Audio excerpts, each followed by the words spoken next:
as I was thinking about this talk that I was to give here in this beautiful city, it was my first time in Edinburgh, actually. Came to Scotland for the first time yesterday, although I've been a Scotland fan all my life, but I never actually made it here. So it raises a very interesting, you could say, metaphysical question, sort of psychological, metaphysical question. That is, the ultimate relationship, or the possible relationships, between our ability to conceive and the real world. For example, I'll tell you what I mean by that. Let's say that, you do the mirror, mirror on the wall thing. And probably most people, if they could, would, make themselves a little more attractive. Even movie stars, they are really they kind of drive the cosmetic surgery industry where I come from, Southern California. But most people, given a choice, would like to be more attractive than they are, let's say physically, given a choice. Or happier than they are. I mean, few people would say, no, actually, I don't really want more happiness, or I am absolutely perfectly 1,000% satisfied with the relationships in my life. Like, all of my most romantic wishes and expectations have been absolutely fulfilled. Most people wouldn't say that, I believe. And then it raises a simple question. If we, let's say, given the fact that we can imagine a world much better than the one we live in, for example, a world without Donald Trump. I mean, given the fact that we can actually imagine a much better world, is that mere imagination? Is there any sense in which our powers of conceptualization, our power to imagine better things for ourselves, for others, when we imagine that, is there any sense in which we are somehow connecting to a higher reality, either potential or actually existing? For example, just to give another example, because I want to get into this whole realm of the relation between the mind, the powers of the mind, and what really and ultimately exists in the world. For example, in fiction, whether you read a novel or go to see a movie, there is a very well-known phenomenon which is called the suspension of disbelief. That means if you're reading a fiction work, hopefully you don't have to suspend. Anyway, if you're reading a fiction work, if you go to see a movie, let's say like people used to go to Harry Potter movies, and obviously in order to enjoy the movie, you can't be telling yourself all the time, this is just a movie, those aren't real people, those are just actors, that's not really happening. At least you're not really going to, get into the movie that way. And so we do when we see fiction. Let's say it's a romantic movie or a romantic novel, and you suspend for the moment your disbelief. It's not that you lose forever your understanding that this is a movie. It's not that when the movie ends, you go into an existential crisis because you actually have forgotten or can't understand anymore that was just a movie. So we know it's a movie. We know it's a novel. But we suspend our disbelief, get into it. Now, if you ask the simple question, why is it that we can, let's say, so easily suspend our disbelief and so easily believe, for the purpose of enjoying a film or book, certain recurring themes, like, for example, a universe populated by beings who have powers beyond human powers? For example, a universe which is populated by many kinds of beings. The fact that certain beings have celestial powers, and so on and so forth. That somehow in the universe great battles are going on between good and evil. So it's so easy for us to suspend our disbelief about these things. Why? Of course, we could give let's say, what would be called technically a reductive psychological explanation. And by that I mean that let's say, like a typical example of kind of a clunky, reductive psychological explanation is that someone believes in God. Someone believes there's some kind of higher being that is beyond the laws of nature and somehow accounts for the world as we now know it. So, someone comes along, let's say a psychologist, and says, well, actually, the reason you believe that is because you have this or that wish, and therefore you're kind of deluding yourself, and it's not really true. So, the reason that's reductive is just like, if you reduce 10, you may come up with 3, for example, and 3 is less than 10. So it's reductive in the sense that it's a psychological theory, but at the end of the theory, at least metaphysically, you've got a lot left. You've got a lot less than you had when you started the theory. It's like when you started, you had a God. By the time the theory's over, you haven't got a God. You've just got a mental problem that you're prone to delude yourself. So it's reductive in the sense that it literally reduces what you end up with. Now, of course, there's a major flaw in that kind of reductive argument, and that is that it's, well, in various ways it's self-contradictory, but I'll just pick out one. So we're talking here about logical problems, not the fact that people that say that are going to hell to burn forever, but actual logical problems.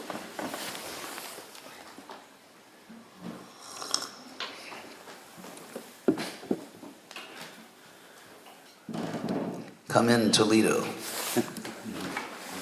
Is that right? I meant Toledo, Ohio, not Toledo, Spain. America first.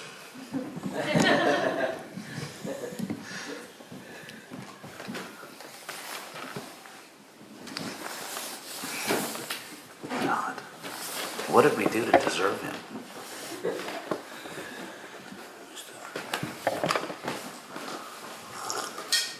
Are we all set? Now what? Okay, now what? Okay, everybody that needs to do something, please stand up and do it. We'll get it all over with, and then we will proceed. So if you feel you need to do something, now's your chance.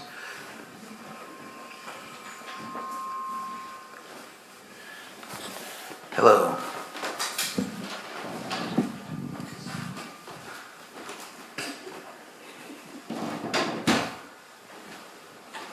We all set?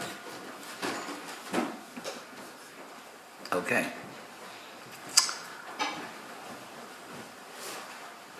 Philosophically speaking, I saw a funny cartoon on the door of a philosophy professor at UCLA. It was a legal case, and one of the lawyers got real flustered by the arguments of the other lawyer. So he stood up with a red face and said, "Philosophy, the last resort of a scoundrel." Anyway, so I'm going to do a little philosophy now. First I'm going to state something which probably will make no sense to you, and then I'll explain what I mean.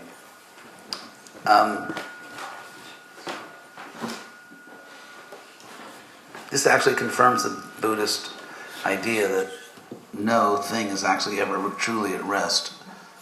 And that the universe is in a state of constant flux. So,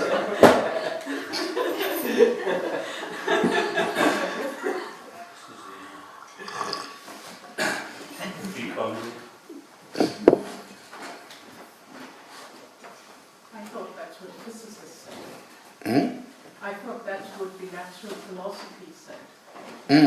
Nothing is, every motion is relative. Yeah, relatively disturbing. Okay, now let's try again. As I say in Hollywood, take 7. Okay, here's my point. When you affirm or deny a particular proposition, both the affirmation and the denial place you in the same realm of discourse. I kept my promise. I said something that doesn't make sense. Okay, now I'll explain what I mean. For example, let's say I affirm that 2 and 2 are 5, and it's kind of age-related. So if I say that 2 and 2 are 5, or let's say if I say that 2 and 2 are not 5, in both cases, I'm making mathematical assertions. If I say 2 and 2 are 5, or 2 and 2 are 4, or 2 and 2 are not 5, whether I claim that a mathematical statement is correct or incorrect, in both cases, I'm making a mathematical claim. Like, for example, if I say that a particular word is spelled correctly, I should turn it down a little bit. I'm now self-inflicting this. Yeah, sort of got an echo. Position it and it will do. Yeah, it's got an echo. See that? I've internalized this, and now I'm inflicting it on myself. So,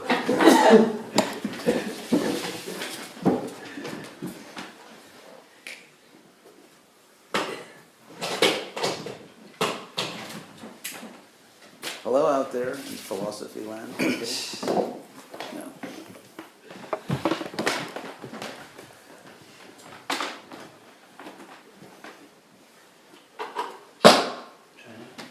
Hello. Hi. I just flew in from America, and I would like to present a fine product. Just kidding. I'm selling something. So, the point is, take, for example,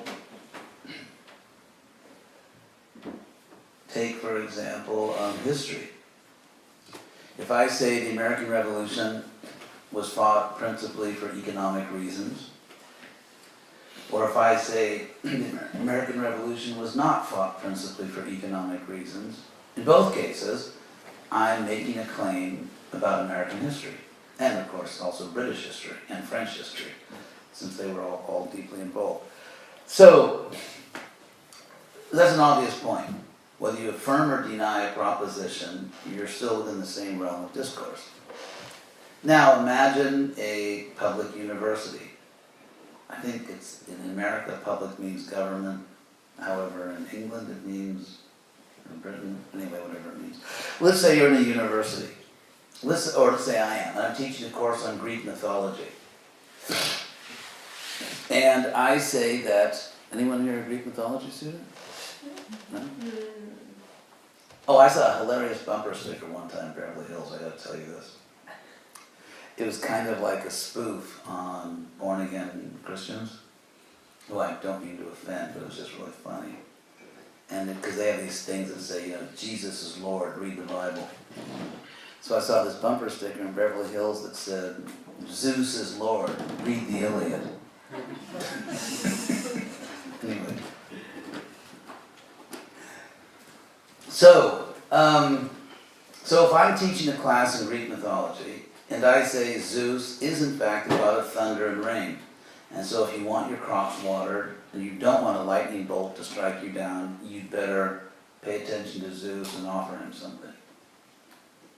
Now clearly, if I said that in a normal university, and gradually people realize that this is not a joke, I really mean it, it would be considered inappropriate. You can't preach ancient Greek religion in a university. That's mixing, say like church and state or whatever. But what if I stand up in that same class and I say that ancient Greeks believed in a god of, sort of a weather god, named Zeus. But of course we know there is no such god of rain and thunder. And probably the Greeks came up with the imaginary idea of Zeus because they were frightened by lightning bolts, and if it rained too much or too little, they would essentially starve to death because, it was an agricultural society. And therefore, in order to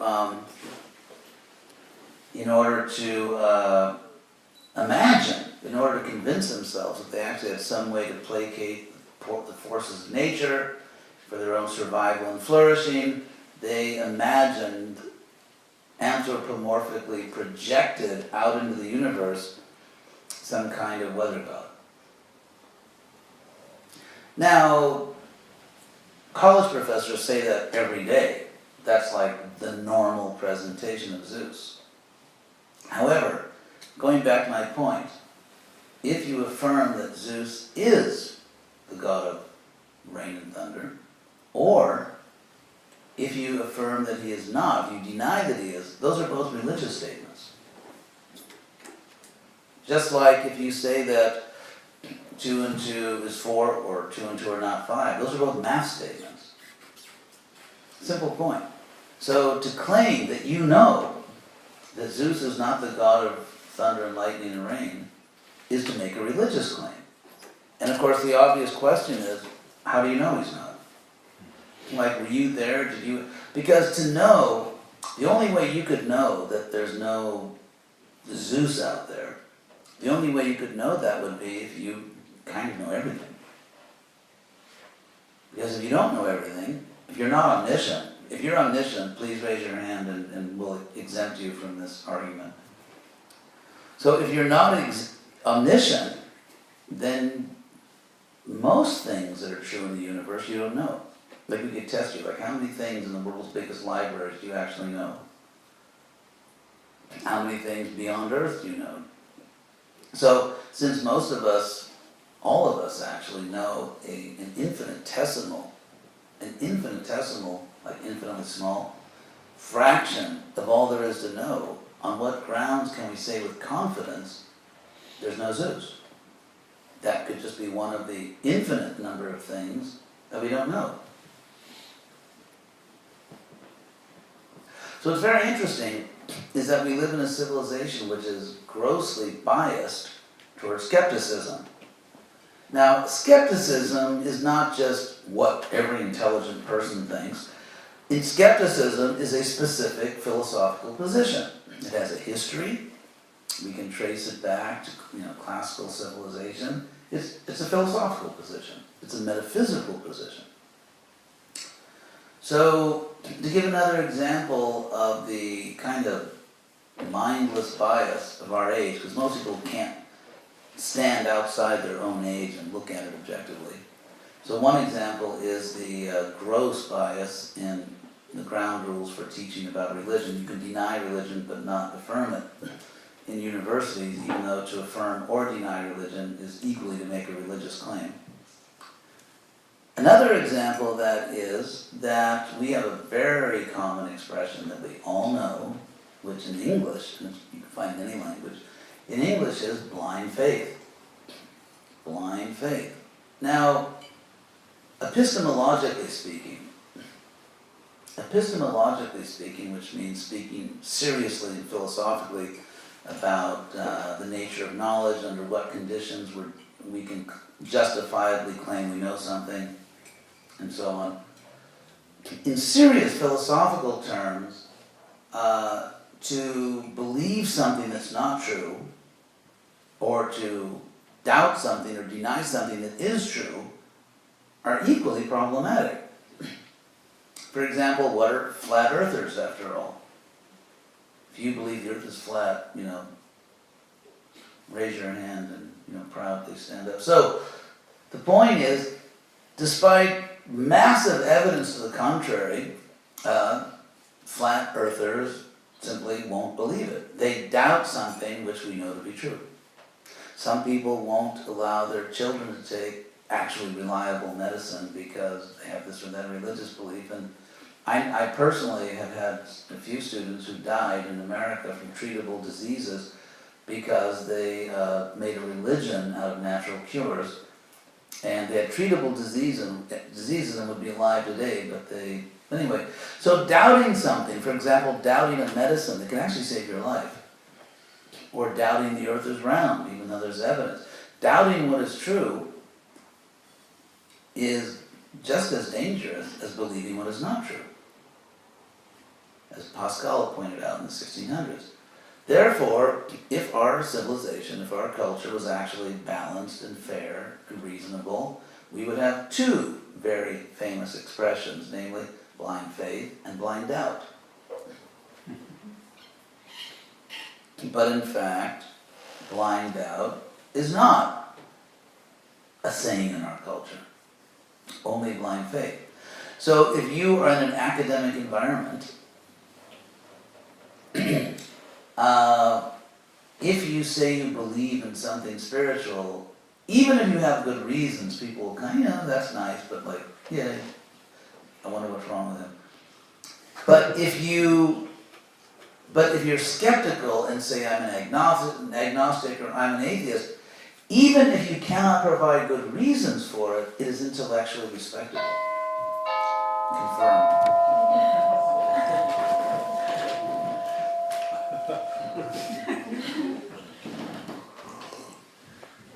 I put someone down there to ring the bell, the most dramatic part of my life. So, there you have it. So we live in an age which, like every other age in history, has its blind spots, has its prejudices. And every age, not every age, but many ages believe that we're the only intelligent people that ever lived, and everyone that came before us was kind of, they didn't get it. And that's very common. And the next generation comes along and says the same thing about them. So, getting back to paradise, some people trace it etymologically to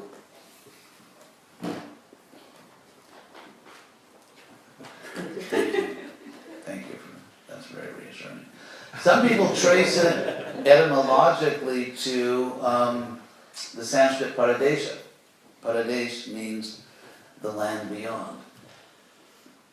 The land beyond. In any case, I want to return, so if we ask the question, I want to kind of tie these two topics together. One was the fact that we live in an epistemologically bigoted age where, so-called educated people have huge blind spots. Here's one of my favorites, actually. We shouldn't impose our values on others, which is, of course, that statement imposes values on others. Right? Because someone has a value that we shouldn't impose values on others. So it's like never say never. It's a statement which in philosophy is self-contradictory. If it's true, it's not true. Interestingly, if we really shouldn't impose values on others, we need to roll back or eliminate laws against murder and rape, because those are all values. The idea, there have been people in the world, there still are people in the world who believe that under circumstances favorable to my interest, murder is just, it's a good way to go. It's practical, accomplishes my purposes. So to say that we should not murder innocent people, I'm sure it's a correct value, but nonetheless it is a value. But if we shouldn't impose values on others, then we should not have laws against murder and rape, right? Because those are values. There's not a lot of thinking going on nowadays. It's just like these slogans, don't impose your values on others, which is the imposition of a value. So, or, who should, if you're going to make value judgments, who should... It's very interesting. I'll give you an example from the late 60s when I was a student at Berkeley. And I was involved in all the, left-wing political movements and everything. And it's interesting because the same people at the same time were making two very contradictory statements. Because one of the big issues in that time was sexual freedom. Because coming out of the 1950s and everything, people were actually so stupid, they actually believed in being, faithful to one person that you love, which is obviously ridiculous. So anyway, there was this big, free love movement, sexual freedom, and so on. And of course, they were saying you can't impose your values, and the government can't legislate morality. That was also a big slogan. You can't legislate morality. Anyone ever heard that? Can't legislate morality? Now, what's remarkable about these people, I guess I should include myself, but what's remarkable about these people is that the very same people were marching for civil rights and demanding that the government legislate morality. Remarkable, isn't it? The very same people, these are the same, left-wing, liberal people, I was right there, demanding that, there should be no legislation restricting our hedonism, because you can't legislate morality, but demanding the government legislate morality in the form of civil rights, or women's rights, for that matter. So what it turns out is that if I'm in favor of something, there should be no law against it, but if I'm against something, there should be a law against it. So there's no real philosophical consistency here. It's just basically sort of demanding that I want everything I want, I should get, without any hint of philosophical consistency in terms of political philosophy or legal philosophy or moral philosophy. No concern whatsoever with consistency or logic. Just demanding everything you want, even if your demands contradict each other. So what about the paradise? So getting back to the paradise, or paradise. The reason I mention all these things is because we live in a bigoted age, metaphysically bigoted, epistemologically bigoted. In order to even seriously consider things like higher worlds, you have to sort of free yourself a little bit, and you have to recover your ability to just imagine. I mean, ultimately, you don't have to accept everything, unless you really believe it's true or likely true, but at least we should allow ourselves some freedom of imagination, some freedom to form images, and then to see if those images actually, at some level, within ourselves, at some level, are plausible. So, in a sense, there are two, I would say there's an optimistic and a pessimistic view of the relationship between our minds and the real world. The pessimistic view would be that, sadly, lamentably, we just can imagine a much better world than the one we live in. We can imagine much better relationships than the ones we're stuck in. And much better weather, actually, than, not to speak of weather. And it's just unfortunate. We're stuck in a world which will always fall short of our wishes, of our dreams, and the great relationships and the great worlds and the beauty and the peace that we can imagine we'll never really have, because we're stuck in a world that just isn't there. That's kind of the pessimistic view. So that your power of imagination, your power to imagine it like a perfect, loving relationship is just, you have to settle. You have to settle for something much less. You'll always be frustrated, just the way the world is, and if that really depresses you, there are all kinds of substances that can make you feel better. Sometimes movies, like people always like when they come home at night, some penthouse in these movies, and they always pour a drink. They always pour a drink in these movies. Poor people. Anyway, but there's a more positive view of the relationship between our minds and nature, and that is that in fact anything that we can imagine which is good and benevolent is really possible, and that the reason we have the power to imagine perfect relationships and wonderful worlds is because we actually have a memory of them. Was it the Meno by Plato? This is called, there's actually a technical word that I forgot. But if you look at the history of philosophy, there's an idea that, in a sense, all knowledge is a type of, or deep knowledge is a type of memory. I mean, when I come to Edinburgh and learn about Edinburgh, it's not a memory because I wasn't here before. So I'm not saying like literally everything that we know about anything. Like when you read the news tomorrow, it's like I'm remembering what only just happened tomorrow. No. So I'm not talking about all these details.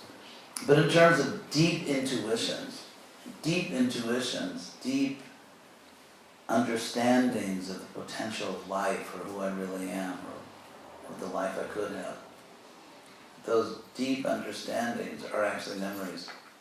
And that in fact, there's nothing too good to be true. It's interesting because there's an old philosophical debate, goes way back, about truth and beauty. Namely, that is beauty true? In other words, let's say you see someone that strikes you as very beautiful. Is that just your neurological conditioning, like, hippopotami, or hippopotamuses, or, they, I guess, find each other attractive. We don't consider the hippopotamus a particularly handsome mammal, but so is it all just relative? Is it all just relative? And is our perception, let's say, that another person is very beautiful, or our perception that, in our better moments, and if the camera gets the right angle and the right light, we're also attractive. So is that just our imagination? Is it just all relative? Is it just neurological conditioning? Or is there really such a thing as beauty? And are there gradations of beauty? Is there any meaningful way in which we can say that this is actually more beautiful than that? Whereas nowadays, in the age of where self-esteem is lowered, and it's funny because I read an article about this, about the psychological effects of certain modern trends. Like, it used to be kids joined different kinds of athletic leagues or clubs, and they played, and someone won and someone lost, and someone played most of the game because they were good, and someone maybe didn't play so much. And then they, like in California, that was, many places replaced by now everyone plays and everyone gets a trophy. So even if you just completely fell on your face and kicked 7 goals in the wrong net, you get a trophy. Just because you showed up, you get a trophy. What they're finding is that when people are raised with this, where everything else is subordinated to self-esteem, that children actually become completely dysfunctional in the real world. Because when you get out in the real world, you don't get a trophy for failing, and everyone doesn't have exactly the same skill. And they've seen that, they've followed kids who come out of these self-esteem programs, and actually they suffer a lot when they get out into the real world. But in any case,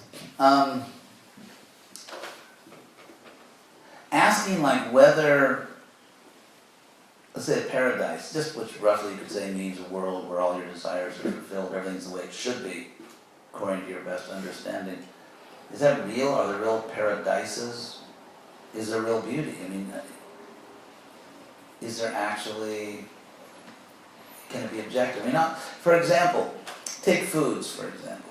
We can say that certain foods are healthier than other foods. We can say that certain foods are healthier than other foods. And we can make sort of a little hierarchy of healthiness of foods. Now, but on every level, let's say we're talking about most healthy foods, and we can say, okay, you always see this in food charts. Let's say there's a bunch of foods that are most healthy. And then there's the next level in terms of, whatever.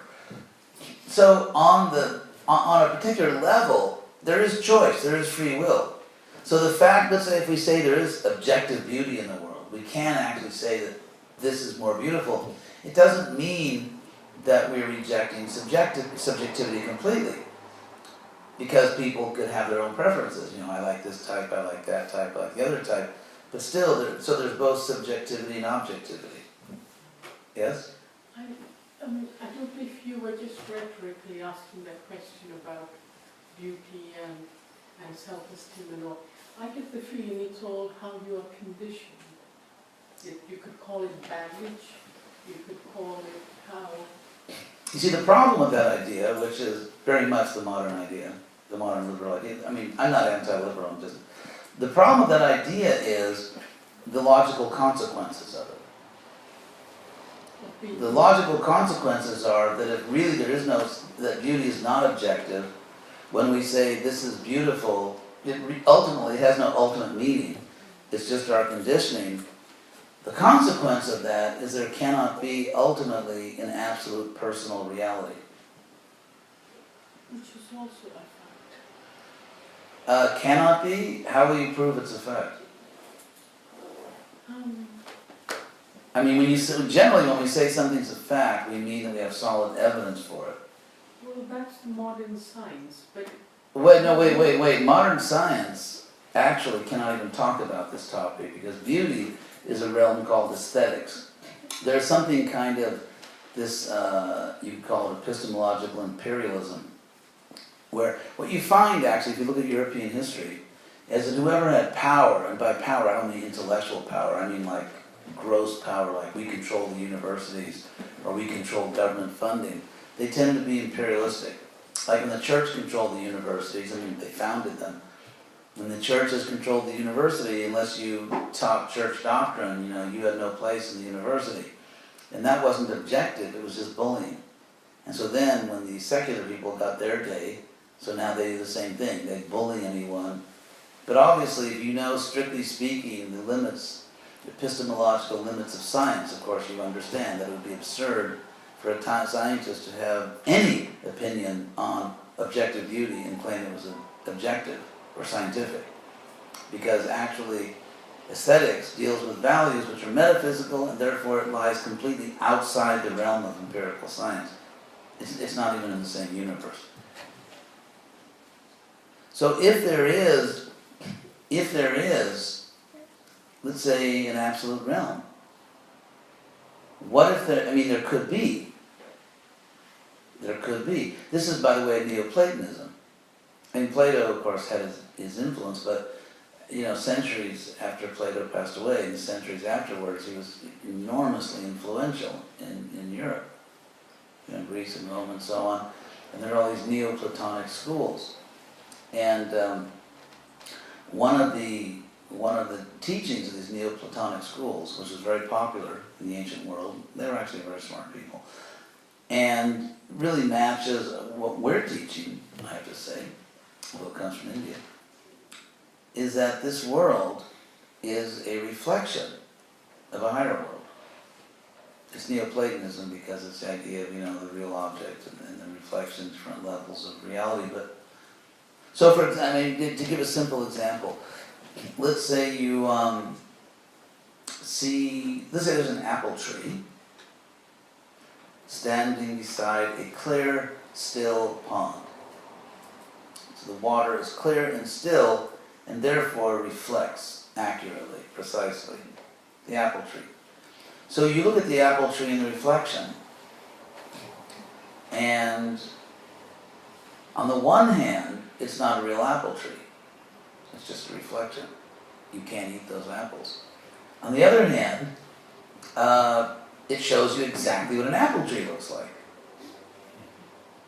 It's like when you look in a mirror. You see exactly what you look like, it's just not you.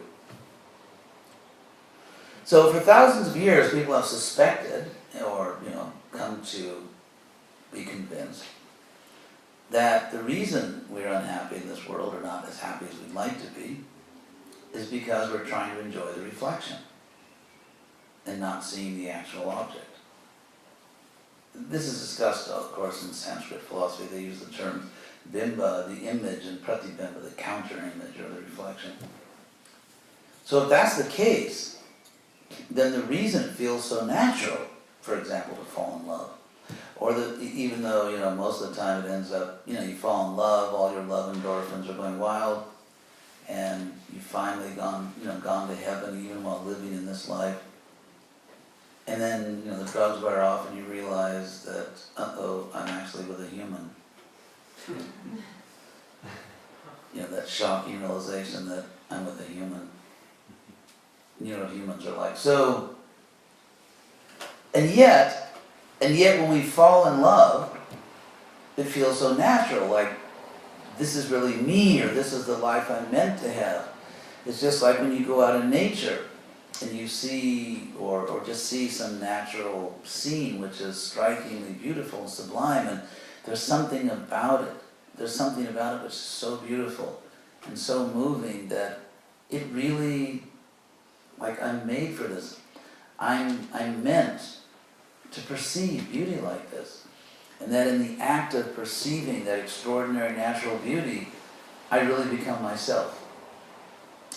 And that, everyone has those moments where you just find some strikingly beautiful natural scene, and you think, my God, it's been so long since I was in this consciousness. And when I'm in this consciousness, this is like real life, but if this is real life, what was I doing for the last 3 years, between moments like this? And so sort of like those moments of sublime consciousness, when you fall in love, when you see extraordinary beauty, even when you see a moving act of kindness in the world, you can just be walking by and see a mother with a child and just, you can be deeply moved because for a moment you just see the beauty and the profundity of love. And so, why do these things feel so natural? And it's just that's me. And yet, it's temporary, ephemeral, fleeting. Why do I keep giving synonyms? Anyway, it doesn't last. And often it kind of turns into something else. It's like, let's say that you've got some food you really like and you've got it in the refrigerator, and then one day you take it out and you really like it and you eat it, and it's like, this stuff is gone. I mean, it's bad. It went bad. And so, so many things in life are like that. You think you have something which will just give you the deepest happiness, and you can really be yourself in relation to that person or in that place, and then it just kind of goes bad on you. And so according to this Neoplatonic, or you could say Vaishnava view, the reason is that, like when you see an apple tree, it's like, those are real apples, but they're not real apples. They're reflections, but they're reflections of real apples. And actually, we are looking down at the reflection and not looking up at the real object. And that if we shifted our gaze and looked at the real apple tree, we could actually pick some apples and have a meal. And so therefore, what life is really about is finding the real object, which is only being reflected in this world. The real relationship, the real beauty. And on this reading, the best things in life, like love and beauty and all these things, beauty in its many forms, whether it's the beauty of a person, of nature, the beauty of music, music that just moves you to your soul, that all these things are actually real, but I'm chasing the reflection, I'm chasing the shadow. And Plato talks about this. For example, Plato's famous metaphor of the cave. That there are people who are chained in a cave, and they're chained in such a way that they can't escape the cave, and they can only look forward in a certain direction. And behind them, someone is shining a light over, like puppets, just like silhouettes, so that they see objects moving on the wall of the cave. But because they're chained in a certain way, they can't turn around and see that it's actually just a play of light. They can't see that someone is just projecting these images. And that's Plato's cave. And obviously the cave is this world where we're just seeing reflections, images. And then Plato says that someone is fortunate and somehow or other escapes and comes out of the cave into the sunlight. They come out into the sunlight and they realize that they were just seeing images and reflections, and the real objects are here outside of the cave.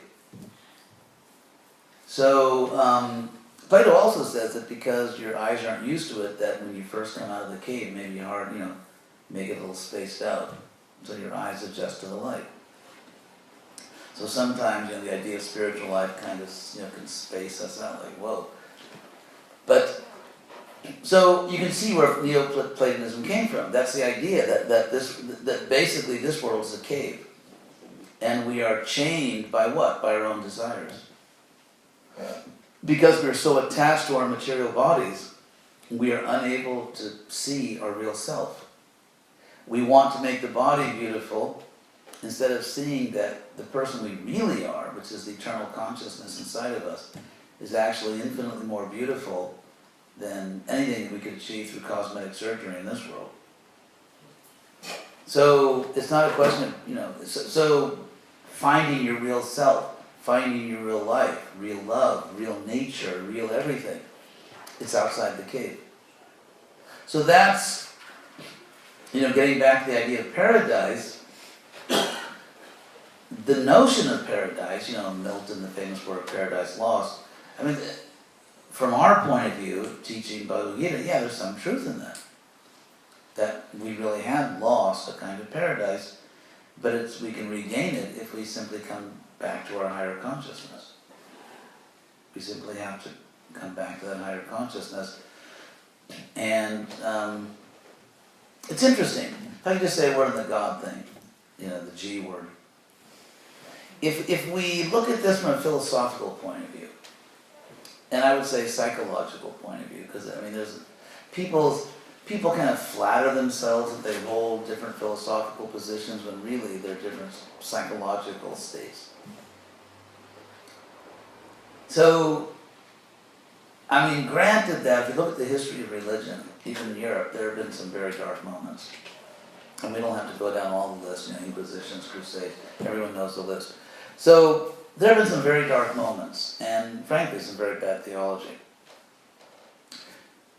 God has been portrayed as really, if this theology were true, God has been portrayed as virtually the most evil being that could possibly logically ever exist. Because if you think about it, what could be more evil than torturing, seriously torturing, not like, little slaps on the wrist, serious torture. Torturing your own children, forever, for relatively minor and subtle theological errors. If you think about that, a being who would actually do that, it would be probably the most evil being ever conceived. It's interesting because Anselm's argument for the existence of God, called the ontological proof, he was from the, nice to see you again. He was from this village in the Italian Alps called Aosta, where we just spent some time. But his argument was that God is that being than whom no greater being can be conceived. Then like the trick, it's like a trick argument where he says, well, if you say God doesn't exist, I can imagine a being greater, the one who does, assuming that existence is a positive value. But never mind that. The real point he's making, Anselm, is that if God is infinitely great, then the greatest idea of God is closest to the truth.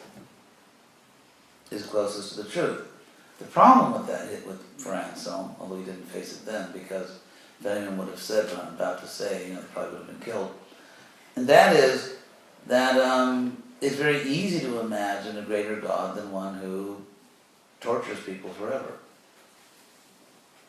Even if, let's say, you work out some kind of idea where, okay, there are cases where punishment is good. Actually, social science proves this, that some forms of appropriate punishment actually make children better. They actually do better, they have better lives.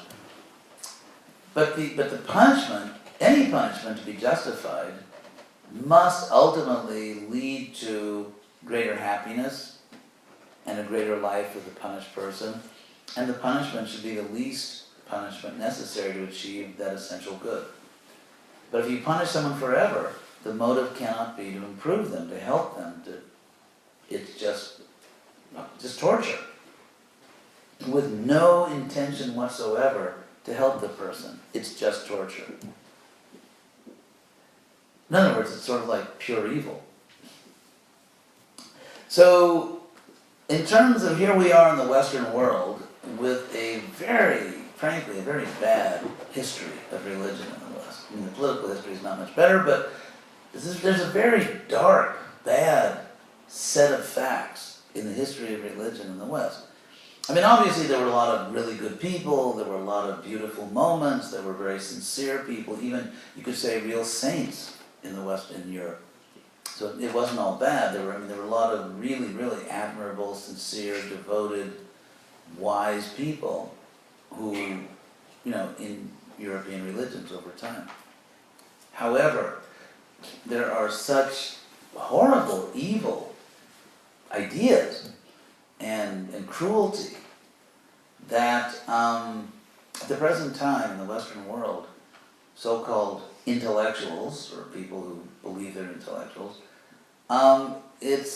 religion really doesn't have a good name. It's a very tarnished brand, so to speak.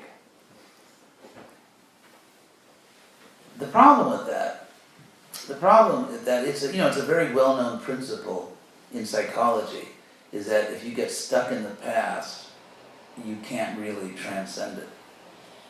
You can't get stuck in your own past. You actually have to somehow free yourself so you can go on to create a better life. And so, to some extent, the Western world is trapped in its own religious history.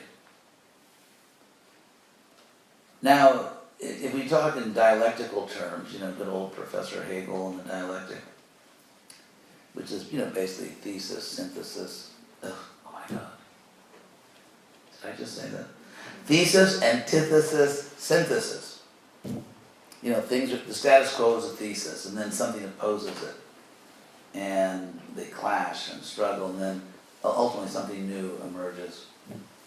A synthesis.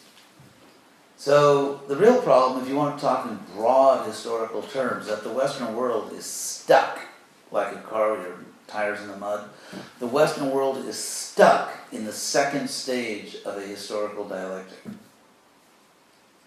Because you have this bad religious history, again, despite all the very sincere and wise and beautiful people who practice these different religions, but still, you have a really bad religious history. I mean, it's awful.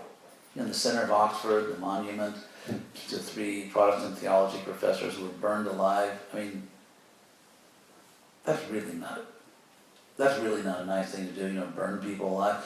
Why? Because Queen Mary took over, everybody had to be Catholic, they wouldn't recant, they wouldn't change their religion, so they were burned alive. This is like really bad stuff. So anyway, because of all that, now we are trapped in this antithesis. Like religion causes so much evil that we'd really be better off without it, or it has to be minimized, it has to be relegated to a status in society where it just can't cause more evil. So the problem with that is that it doesn't allow us to actually think objectively.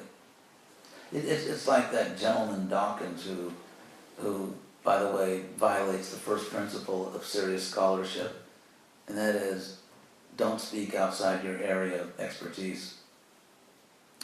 So, history of religions, philosophy of religion, which is not religious, it's just the philosophy of religion, theology, these are very complex, very sophisticated academic areas. And to get a doctorate in the history of religions, to really be considered academically an expert in world religions is, that's extremely difficult.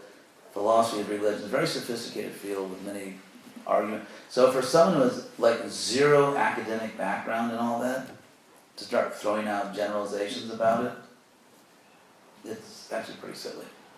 I mean, it's silly for anyone who actually knows anything about scholarship. It's about as silly as me, claiming I know everything about microbiology, which I scrupulously avoided when I was in school. So, but that's the point. If our culture just reacts against a certain bad history, we become unaware of other possibilities, we get stuck, and we need to move on to the third stage of the dialectic, which is synthesis, in the sense of, was there anything good back then? And where do we go from here? In a sense, this problem of the separation of religion and science, we can actually trace it historically to the Protestant Reformation. Because if you look at the time before the Protestant Reformation, if you look even going back into ancient Europe, there was an understanding, which you could say goes back to Aristotle. And it certainly goes back to Aristotle, because Aristotle coined the words physics and metaphysics. And meta means beyond, or after. And so Aristotle, who was, very bright, Aristotle said there's physics, you study the material world, and there's metaphysics. And all of us actually live in a bi-dimensional universe, even if we don't know it. It's like psychology. Even if you don't study psychology, you have one. And even if you don't study philosophy, you have one. Because everyone has values, and your value system adds up to a metaphysical philosophy. But in any case, for example, does anyone here feel that it's not really bad to kill innocent people?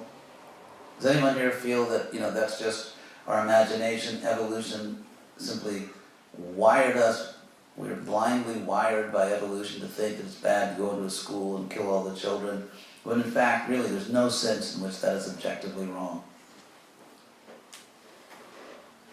There's also kind of like a utilitarian point of view. Yeah, but that's a different thing. So we'll get to that. But yeah, we can get to that. But yeah, there is utility. Like they always say this in philosophy classes. Like let's say, I keep saying the same example because I'm too tired to come up with a new one. But let's say this is one that was given at a popular introduction to philosophy class in Harvard. That let's say that you're on a bridge, you're on a bridge over a railroad track, and you can see from this high point that the bridge, or let's say the railroad track, that it somehow collapsed down the road. There's a big train coming filled with school children. And if you don't stop the train, hundreds and hundreds of children are going to die in a train crash. It just so happens there's an unnaturally large man standing next to you. This really big guy, he's weighs 400 pounds.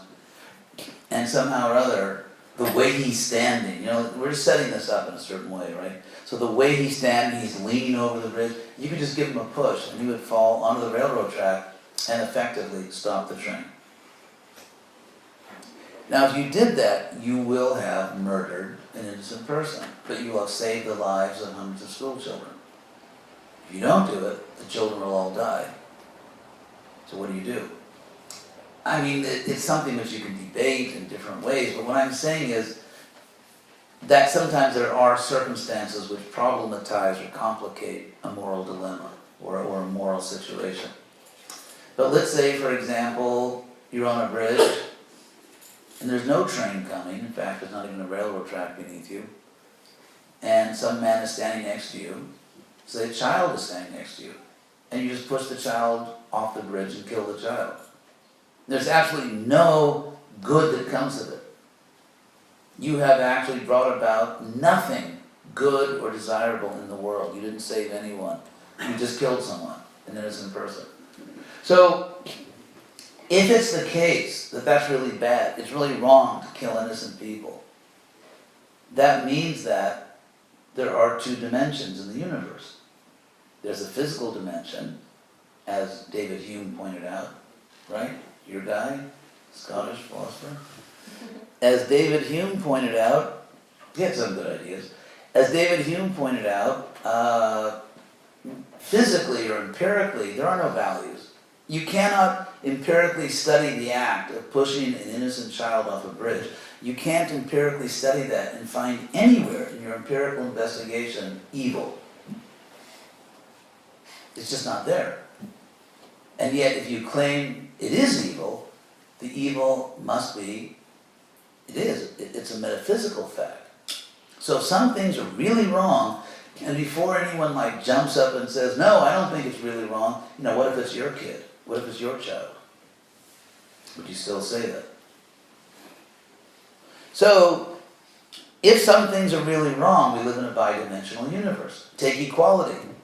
Equality is empirical nonsense.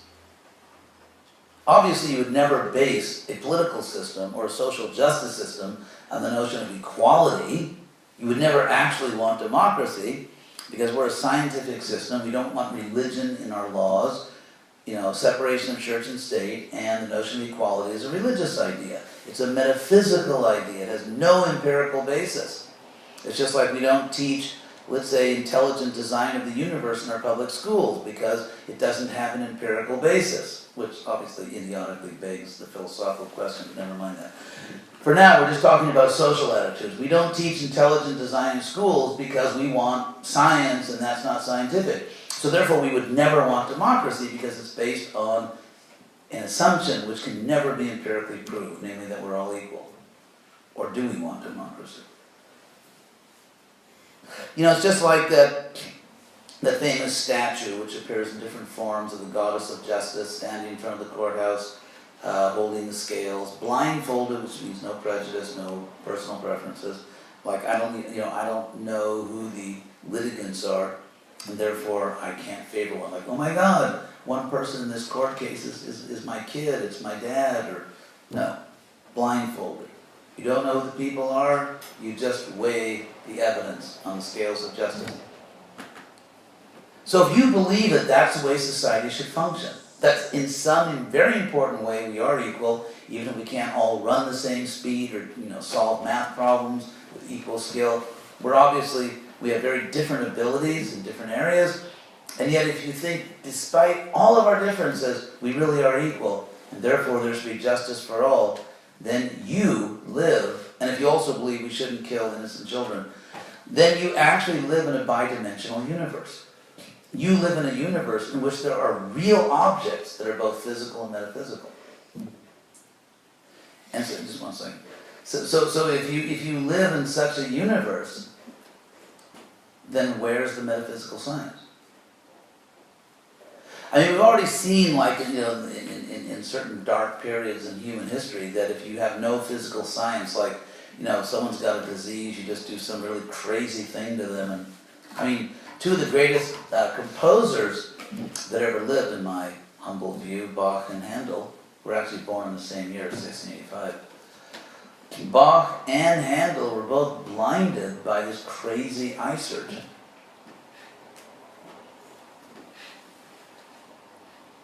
So we really do need a material science. I mean, like, every time I go to the dentist, I am ecstatic that there is, an empirical science in this world.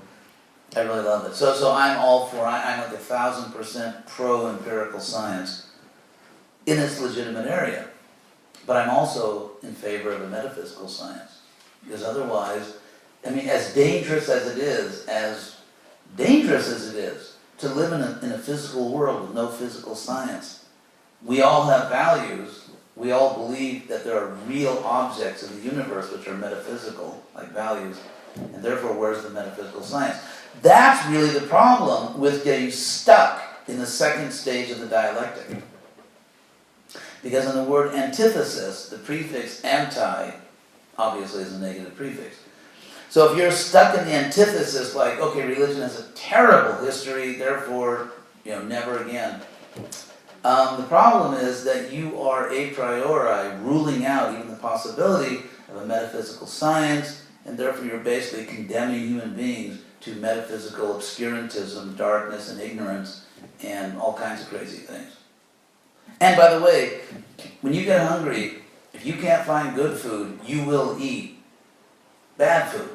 I could say you have like really rational standards. You only eat healthy food, maybe organic food, you're really serious about what you put in your body. If you get hungry enough and there's really nothing else in town, you will eat foods that you know are unhealthy before you starve.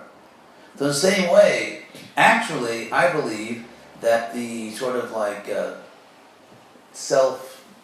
wannabe intellectuals of the world, people who actually believe they're intellectuals, and sort of agnostic intellectuals are actually a big cause of the problems in the world. Why? Because they've spent so much time bashing religion in their movies and books and everything else that, people and human beings, most of whom actually want some kind of metaphysical inspiration in life, there's no good food in the market, so they take the bad food. When rational, intelligent people abandon spirituality, then metaphysics is turned over to ignorant fanatics. And that's actually what's happened in the world. So, what we really need to do, ladies and gentlemen, we really need to move on, progress to the third stage of the dialectic. In other words, know history, what went wrong, why did we have so much bad religion in the Western world, and what's good? Is there such a thing as good religion? What does it look like? We can be rational, scientific about it. It's not just faith. It's not just about faith. Because if it's just about faith, then you can justify anything. You can justify terrorism. It's just I believe in it, and it's just, after all, it comes down to faith. So the last thing I want to say, and I'll turn this over to all of you, and I know you wanted to say something. In terms of the role of revelation, and as opposed to, let's say, unaided human reason, I think there's actually a middle position. And that is that if there is a higher reality, so that we're right when we say that there is an objective metaphysical universe, if that's actually correct, and therefore there's an objective metaphysical realm, and if there are beings higher than us, I mean, it's kind of like to say that nothing in the universe is higher than us. It's not really a philosophy as much as it is a sort of a psychological problem. You know, so it's almost like a type of, I don't know, anthropo-narcissism or something. But if there really are higher beings, if there's a God, you know, then there is an important sense in which knowledge comes down. It's just like if you want to be a physicist, let's say, you're not going to start from nothing. Like, okay, I don't know anything, I'll just reinvent all the laws and principles of physics. No, you're going to go to school, get a whole bunch of stuff revealed to you, and then build on that. So if we accept that revelation, and that's a better word, or let's just say, you know, I don't know, authoritative teaching, which doesn't, you know, if authoritative teaching is necessary to really master any field in which significant work has gone before you, then it is necessary to actually receive spiritual knowledge from authorities. However, you can say which one. Once that so-called revelation or teaching comes, even though you didn't achieve it by unaided human reason, it must be reasonable. In other words, it's not that reason has nothing to do with accepting spiritual knowledge. Reason may not discover the knowledge all by itself, and there are actually philosophical reasons why that would be virtually impossible, which I'll get to in a second. But once, if you claim you have a revelation, we have every right to examine your revelation and see if it's reasonable or not. For example, is it self-contradictory? Do you say that God is infinitely good, and yet God does things that are infinitely evil?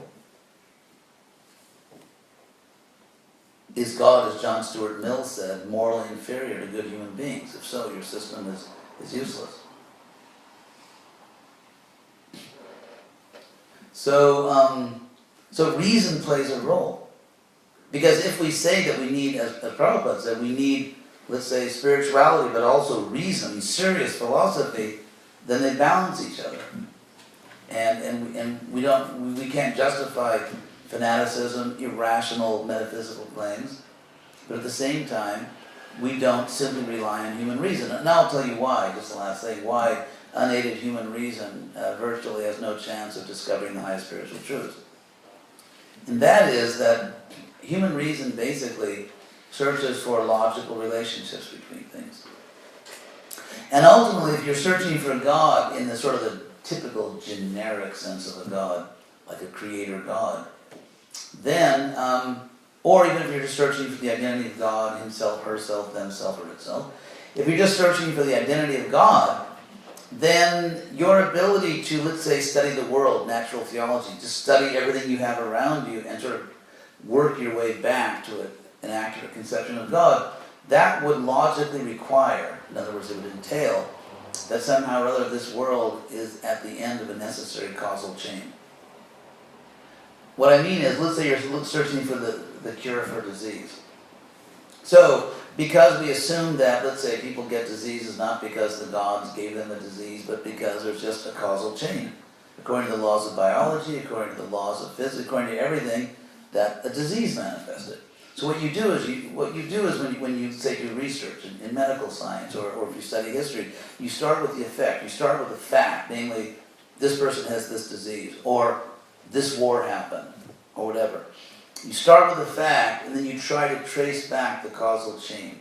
You try to, what were the causal steps that led to this event?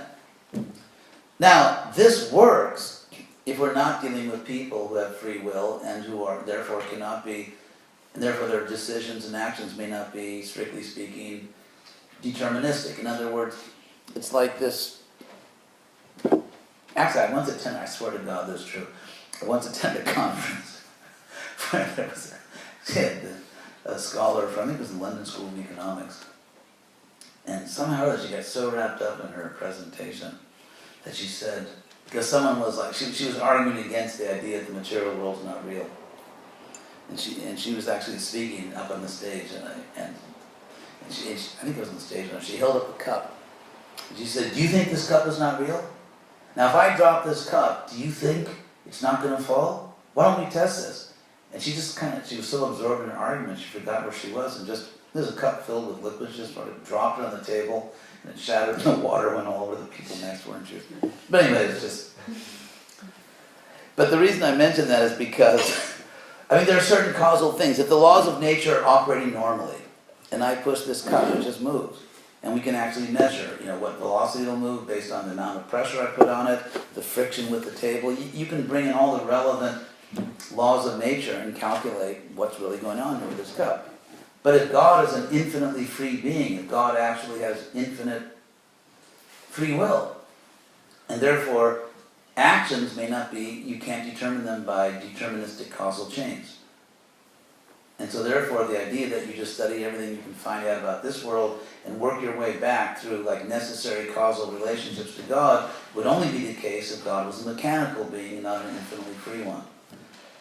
And therefore if God is not just some big machine, because then you have to say, well, who built the machine? So it wouldn't really help you. So if we have a conscious source of consciousness, then any type of deterministic causal reasoning or human logic ultimately couldn't get at the ultimate truth because of the nature of the beast. So, hence the need for us. You need us. Anyway, so so thank you all very much for your attention. And now any questions? I believe you were patiently waiting there. Yeah, just like in terms of intelligent design, a psychopath who is like completely incapable of understanding empathy.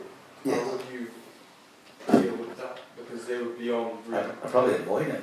So, it doesn't seem to really... Like, a psychopath who is incapable of empathy. yeah, and probably incapable of rehabilitation. If they're Right. incapable of empathy. What would I do with that person? I just mean like why intelligent design, how does that fit in? Oh, that's just the old theodicy question, the problem of evil. The Greek word theos, God, dike means justice. Is there justice under God? Why do we live in such a crazy world? And so on. Okay, a few points on the problem of evil, which is kind of like the standard atheist argument against the existence of God. It relies upon certain unstated premises which are not self-evidently true. One premise which is assumed but can't be proven is that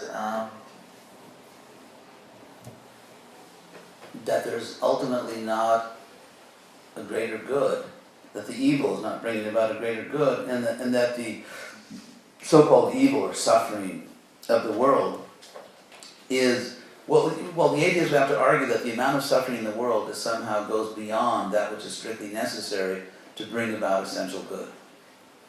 In other words, even if God has some purpose, let's say God is not a total psychopath who tortures people forever, and let's sort of rule out the psychopath version of God, and say that when God punishes people, there's actually, God is, he or she is actually a good parent who's just, spare the rod, spoil the soul.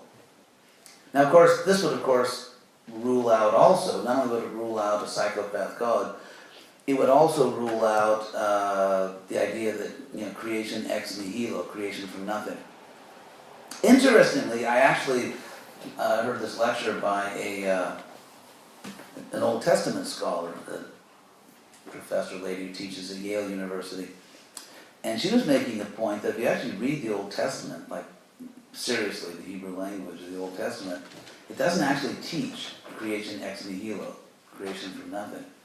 And it's possible within the realm of literal translation, because if you've ever done much translation, that when you're translating a particular word, there's often sort of a limited range of possible meanings.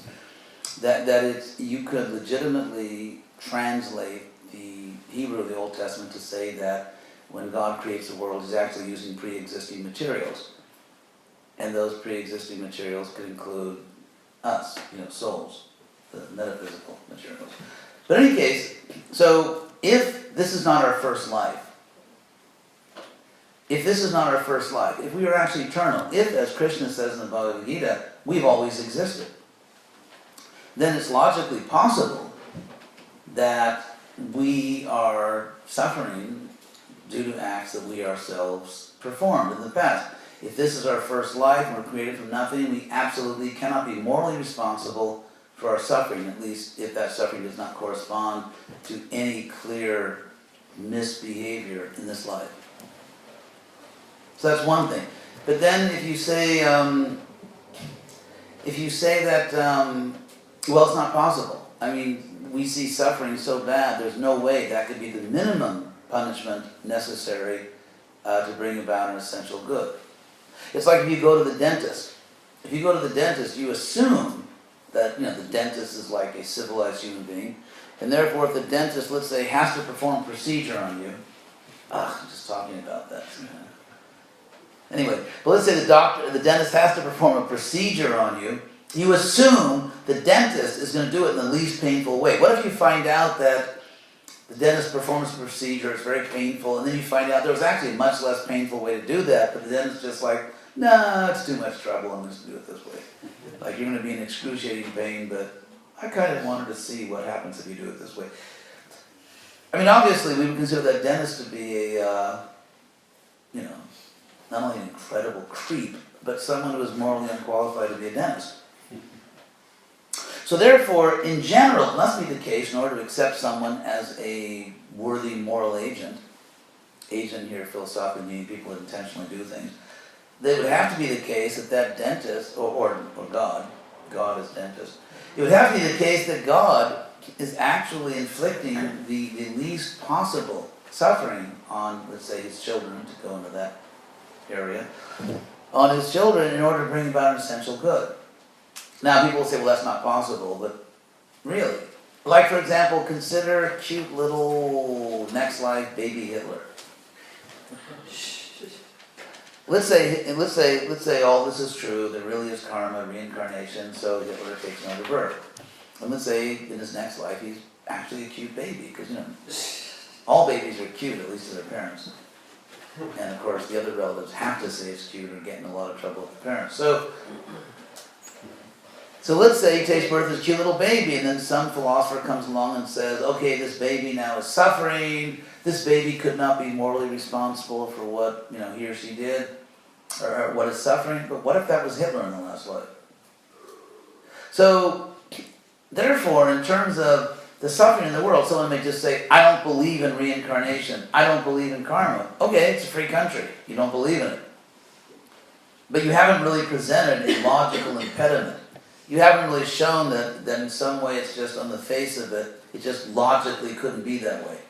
Just like, for example, if I say God is fair, God is perfectly moral, God gives everyone what they really deserve, and this is our first life, and the child is suffering, that's actually a contradiction.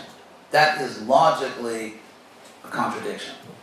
You cannot say about the same person, namely God, that God is very merciful and that God punishes innocent people. Or that God is just and yet God punishes innocent people. It's a glaring internal contradiction in the theology. But in the case of, let's say, this view, which is, say, the view of Buddhism, which actually has some theistic moments if you look at Mahayana Buddhism. But if you look at Buddhism, which teaches karma and reincarnation, which was a problem in the beginning because, we don't believe in a soul, so who gets the karma? That's why Mahayana Buddhism, actually believes in a soul that continues. The non-self stuff is kind of like, it actually never got much mileage in Buddhism as a world religion. But, apart from that. So, in either Buddhism or Hinduism, or just throwing out sort of rough terms, or any of these, or any tradition in Scotland or anywhere else that actually accepts, karma and reincarnation, it's not a logical contradiction to say that the evil in the world is actually somehow or other for a higher purpose and is being done appropriately. You may not believe it, you may reject it, but you can't show that it's logically impossible. For example, an example of something which is logically impossible or analytic is, say, a square circle. If you know what the English word square means, if you know what the English word circle means, then you know that the statement square circle actually means nothing. The semantic content of that phrase is zero. It doesn't mean anything. It just doesn't mean anything. So that's something which is logically impossible, but it's not logically impossible that actually there is an ultimate justice in the universe, given certain conditions, like the fact that we're eternal, we have many past lives, and that no one's actually being injured. If it's the fact that we are all eternal souls, and this body is just a virtual reality machine, we are actually imagining that we are materially male and female, that we are so many years old, we are Scottish, or, I don't know, from Nevada, the great state of Nevada. You know, if we are actually eternal souls, just imagining these things, then the body really is just a virtual reality machine. And if that is the case, despite all the suffering in the world, no one in the history of the universe was ever actually injured or killed. And the more you identify with this virtual reality, the more you suffer, but you identify with it precisely because you're trying to enjoy the universe, which is not really what you should be doing as an eternal soul. You should be loving and serving and not trying to exploit matter, including your own body. And if that's the case, then we only suffer to the extent that we ourselves try to exploit matter instead of trying to find ourselves, and the extent to which we cause suffering to others. Or ourselves, because you're as important as anyone else to yourself, ultimately. I mean, Jesus said, love your neighbor as yourself, which means you love yourself, right? Because if you don't love yourself, loving your neighbor as yourself means you can't stand them either. So anyway, any other questions? Yes, please. Sure.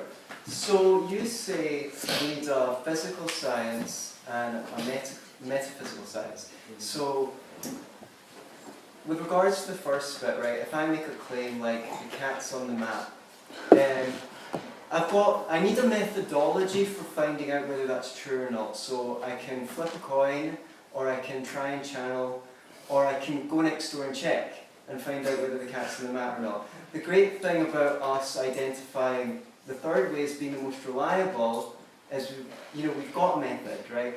When it comes to the metaphysical science, the great thing about that science is we get predictable results. When it comes to, I don't know what your metaphysical science is, I would like to have one. And you mentioned Revelation, but say Muhammad says he's the last prophet, and Joseph Smith says he's the last prophet. So they can't both. It's really Joseph Smith because he's an American. America first. Just kidding. Go ahead. That's great.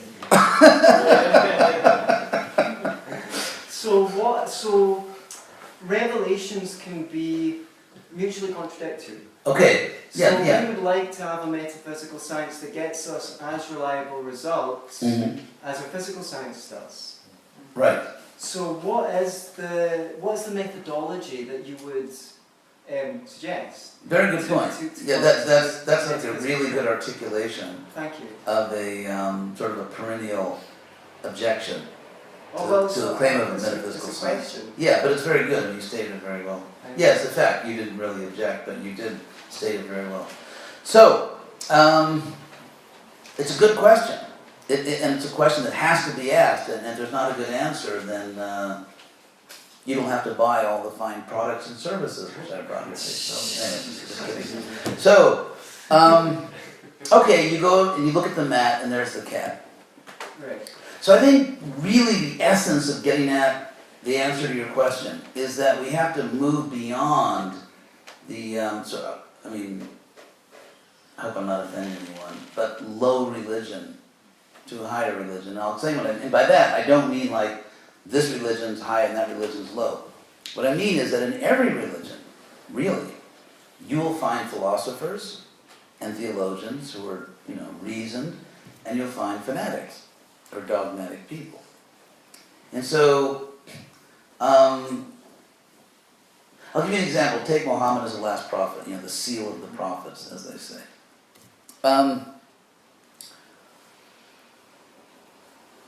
If you just claim that, if it's just a faith claim, like Muhammad's the seal of the prophets, and if you don't believe that, God knows what we'll do to you. So, that's not a philosophical claim. That's not a rational claim. It's a non-rational claim because, now, the way you could try to turn that into a rational claim, is like show the difference, like we're trying to move toward some more rational form of dealing with religion, is that you would have to talk about world religions, you would have to talk about rival claims, and you would have to show logically that what Muhammad brought is somehow better, more complete, that, for example, whatever was taught before, and again, not teaching dogma, like if you don't accept this prophet, if you don't accept the Son of God, if you don't accept this avatar, something will, no, that's just dogma. I'm talking about reason. Let me show you, I'll clear how I go about that. Let's say if we can agree that there are certain basic good that we aspire to, such as to exist, which makes everything else possible, or to have true knowledge, to really understand, or to have real happiness. Happiness is not based on illusion. For example, if I go out in the street falsely thinking that I'm the best looking person in town, which, believe me, I'm not susceptible to that illusion at my age, but let's say, for example, someone feels happy because of something which is obviously not true. Like, let's say I have a lot of self-confidence, which is irrational. I think I'm better than you, although there's no objective way in which I'm better than you. It's just vanity. So, is the claim that Muhammad is the best and the last of the prophets, is it mere sectarian dogmatism, or are there objective reasons? So if you look at these basic goods, let's say to exist, to have knowledge, to have deep happiness, which is based on love and not on exploiting others, then they would have to show that in some way, for example, Muhammad taught things about existence itself, gave certain kinds of knowledge, and revealed a certain way to happiness which goes beyond what other teachers gave us. And this cannot be dogmatic. In other words, it cannot be that, well, this is greater knowledge. It can't be circular. Like, this is greater knowledge because it's greater knowledge, because it's really true and other things aren't true. That's just like dogmatic running around in circles. You would have to show something like the nature of existence. Like, here's actually higher knowledge. People talk about a soul, but here's knowledge about the soul, which you can realize, which you can experience, and it's just objectively a more sophisticated, a more elaborate explanation of personal conscious existence. And so as far as I can see, I don't see people making dogmatic claims like this is a true religion. That is really even attempting to give rational, reasonable accounts of why this is better than that. Well, I mean, if you go on YouTube, you'll find a bunch of evangelicals telling you why Christianity is better than Islam, and vice versa. However, but I'm not sure those. Okay. My question is really. But just take that point about the YouTube things. Then, let's say they do that. Okay, that's a good point. So then we have the right to evaluate those claims. Sure. So, I mean, the mere fact that someone claims to be doing something doesn't mean they're really succeeding.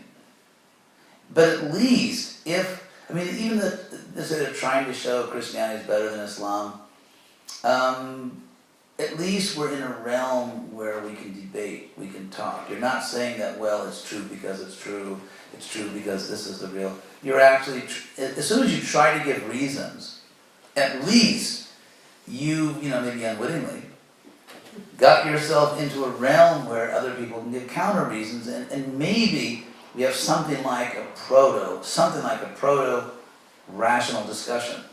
And someone come and say, well, no, but look at Christianity compared to something else. And what about this and what about that? So But I mean, in a sense, that only partially gets at your original question. Because your original question is, how do we really find God, or how do we really find the soul? So it would have to be the case. In order for there to be a spiritual science, so I can say what logically would have to be the case, and then, we can see, is that the case?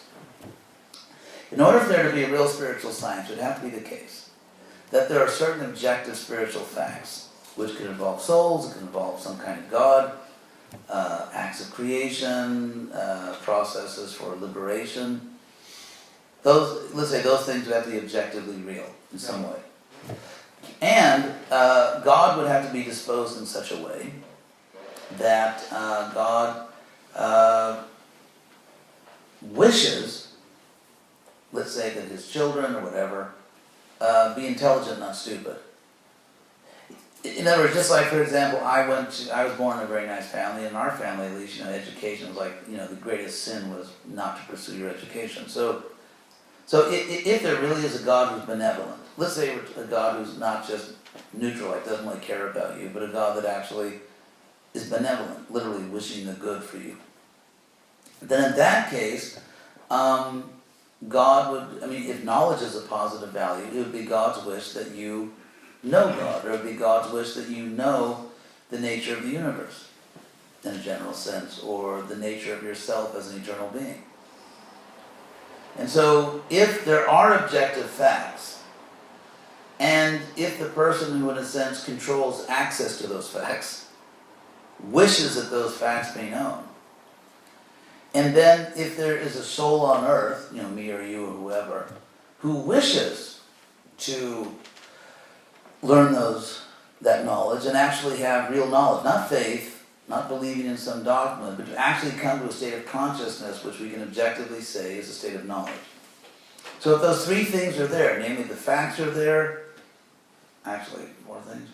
If there are real facts, if we are capable by the nature of our existence of knowing those facts, and if there is a process to know those facts, if all those things come together, then in fact there can be a state of real knowledge. And I'd like to know what the process is, so far as you know. Yes. You know the old saying, the devil's in the details. So, okay. I would hear, where's that fisherman's friend? Did I bring that out of the car? I bought some for just such an occasion as this one. I got You some. can bring some more tea if you want. Oh, no, that's fine. Although I'm not a fisherman. Okay, first of all, we should. I was actually talking about this in Newcastle, I guess 2 days ago. Let's look at the general process by which we design experiments. Any experiment. For example, years ago when I was a student at UCLA, I took an astronomy course, which is interesting, and so I found out that there was another professor at UCLA, astronomer, not my teacher, who was sort of a leader, international leader, in the search for brown dwarfs. Brown dwarfs are celestial bodies, things up there in space.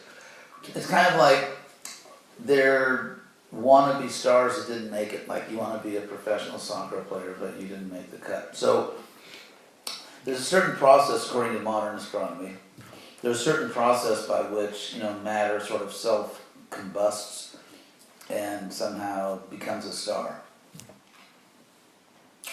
That's their idea. So a brown dwarf is a celestial body that's kind of in that process of becoming a star. It's a story of it's like, for many people, it's a story of their life. I wanted to be a star. But anyway, so this thing wanted to be was in the process of becoming a star, didn't make it. It kind of burnt out too soon. The internal combustion didn't reach the right level, and it's never going to be a star, and so it's just, they call it a brown dwarf. So they haven't actually found them, but based on all kinds of other facts about the universe that they knew, they thought the best explanation of all kinds of other phenomena would be that there are brown dwarfs. And I remember I saw a film of this guy, because in my class they showed a film of him, an interview with this astronomer who was sort of their head researcher. It was so funny, it was almost like Sunday morning, evangelical television. He was saying like, I know they're out there, and we're gonna find them, and he did. Actually, they found them, or at least they convinced everybody else they did. But the point here is that if you're designing an experiment to find a brown dwarf, or something else, then you design the experiment based on what you think you know about the object. If you think about it logically, you cannot logically search for anything unless you either know something about it or you think you know something about it. If you know nothing about something, you actually can't search for it. So for example, let's say you're searching for your car keys, you wouldn't look up in the sky. But if you lost a valuable kite, you might look up in the sky. So based on what you're looking for, you search in a particular way, based on the characteristics of the object. So, if I were searching for God, and let's say, as some philosophers say, searching for a traditional triple O God, which means omnipotent, omniscient, omnibenevolent, triple threat deity. If I was looking for that kind of God, then I wanted to analogize in my, let's say, research design. I wanted to analogize from what I know about this world. And I say, well, if I'm trying to find somebody who's much greater than me, how do I go about that? Let's say I came to the UK and for some reason, which at the present time kind of escapes me, I wanted to meet the Prime Minister. So, because, let's say the Prime Minister of England, of the UK. So, politically and socially, the Prime Minister is in a higher position than me.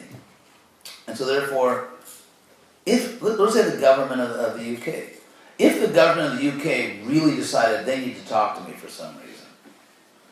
They'll find you. Yeah, and I have to talk to them. They can compel me. They control access to me. They can compel me to sit down with them. Whereas the power relationship here is not symmetrical. If I decided I've got to talk to the Prime Minister because she really needs to hear from me, I may I don't have no control over that. So it's a general fact about the world we live in that when you have asymmetrical power relationships, that someone in a position of greater power may have access to the lower, but not vice versa. It's asymmetrical. So now if I'm searching for God, which means, again, it's like brown dwarfs. I mean, maybe I don't know what God is, but I'm going to design an experiment based on a hope or a theory that if there is a God, it would be like this. Then, because I'm searching for an infinitely greater being than myself, and applying the simple logic of how you gain access to it. So how would I gain access to the Prime Minister? Well, let's say I gave a big donation. I mean, that would definitely catch your attention very quickly. Let's say I gave a donation. Let's say I joined her political party and, was really doing good work and helping the cause. In other words, I would have to somehow or other attract the attention of that person precisely because that person is in a position of greater power. And so if we apply this simple logic, and say, forget, spiritual material, we're just talking about basic principles that apply everywhere. Then, if I'm trying to get access to God, obviously I can't control God, I'm not more powerful than God, I can't summon God. Therefore, the only possible way to get access to God, if there's a God, and let's say I'm just, I don't know yet, is that if there was a God, and if I behaved in certain ways, I might catch God's attention. God might desire to somehow or other communicate with me. And that would be logical. I mean, that would actually be scientific in the simple sense, or logical in the simple sense, that the strategy for investigation actually logically matches the characteristics that I'm presuming are in the object I'm searching for. There is a logical correspondence between I'm looking for something like this, I'm going to look for it in this way. For example, if, let's say I'm speaking and someone wants to know exactly how loud my voice is, and they hold up a thermometer. That's not scientific. But the person is saying, well, no, a thermometer is a scientific instrument. So a particular experiment, let's say, or the search for something is not scientific merely because you are using scientific instruments. Obviously, the scientific instrument you choose has to bear a logical, appropriate relationship to the object you're searching for. And therefore, trying to find out how loud my voice is by holding up a thermometer is pretty stupid. In the same way, thinking that you can find an infinitely superior being by a controlled experiment in which you control the object is probably even more stupid. And therefore, saying that, well, if God exists, prove it empirically, that's like, yeah, that's why I like the gold medal for stupidity. Because of the glaring contradiction between what you say you're looking for and the method you chose. So what we practice is bhakti yoga. Yoga just means a disciplined practice, or a disciplined spiritual practice here. And bhakti means devotion. So, because one of the assumptions we make in our search for God is that God is, let's say, beautiful and not ugly, that God is lovable and not hideous and despicable, and that we're looking for someone who is a worthy object of our greatest love. So those are assumptions, because if God's not like that, why bother? So we're searching for a God like that. And therefore, the methodology that we choose is devotion. If we can please that God, and if the God is there, then something should happen, namely reciprocation. And all of us are here, those of us who actually, I don't need to say drank the Hare Krishna Kool-Aid, those of us who are actually practicing bhakti yoga are doing so, I hope. I can't say everybody, but let's speak for myself. And the reason I'm doing this is because I consistently and predictably get certain results in terms of conscious states through the practice of bhakti yoga, which I can only rationally explain by saying that, yeah, Krishna's really there. There's no other rational way for me to explain what I'm experiencing. It's just like, for example, when you say you're asleep and dreaming, and then you wake up, and very quickly you decide that the world I perceive in this waking state is actually more real than the world I perceived while I was dreaming. Even though while dreaming, I was completely convinced that that was the real world. This is kind of like Plato does this kind of stuff. So how is it that when you wake up, if I say, how do you know that you are now experiencing a world that's more real? You can't prove it. You can't prove that the world you perceive awake is more real than the world you perceive as dreaming. You can't prove it empirically. However, the nature of your experience, if you had to account for it, like why do I make that decision every time I wake up from a dream, it would be something like this, that the nature of my experience when I'm awake is such that it self-evidently proves to me that it's more real. Just the quality of the experience, the nature of the experience. And so people who have the good fortune to be involved in spiritual science have those kinds of self-evident experiences. That the experience proves itself. Because ultimately, it's the general rule of epistemology, I think, that in Western philosophy is called foundationalism. And that is that basically in order to begin any type of process to get knowledge, whether it's empirical science, whether it's philosophy, whether it's some type of spiritual path, that you have to assume that certain things are true, or you have to believe they're true self-evidently. For example, an empirical scientist, in order to do empirical science, has to assume there's a real world out there. Because if there's no real world outside my mind, which is solipsism, that all I can ever really know is the contents of my own mind. So if there's no real world outside your mind, then you're not really doing science. You're just you're not really discovering anything about a quote-unquote real world, because there is no real world outside your mind. Now, scientists obviously feel that the nature of their experience of the real world is such that it is self-evidently a real world, that it self-evidently exists outside their mind, even though they can't empirically prove it, because that would be egregious circular reasoning. So really in the same way, it's just like when you, it's really very analogous, just like when you are dreaming, and in a dream it's like, this is the real world. But then we wake up and realize, no, this is the real world. So when you begin, I would say, an authentic spiritual practice, if it's a real spiritual practice and you come to a higher state of consciousness, it's analogously and equally more real than the consciousness you experienced before. And that's why the analogy or the metaphor of dreaming and waking up is used constantly, actually in many spiritual traditions.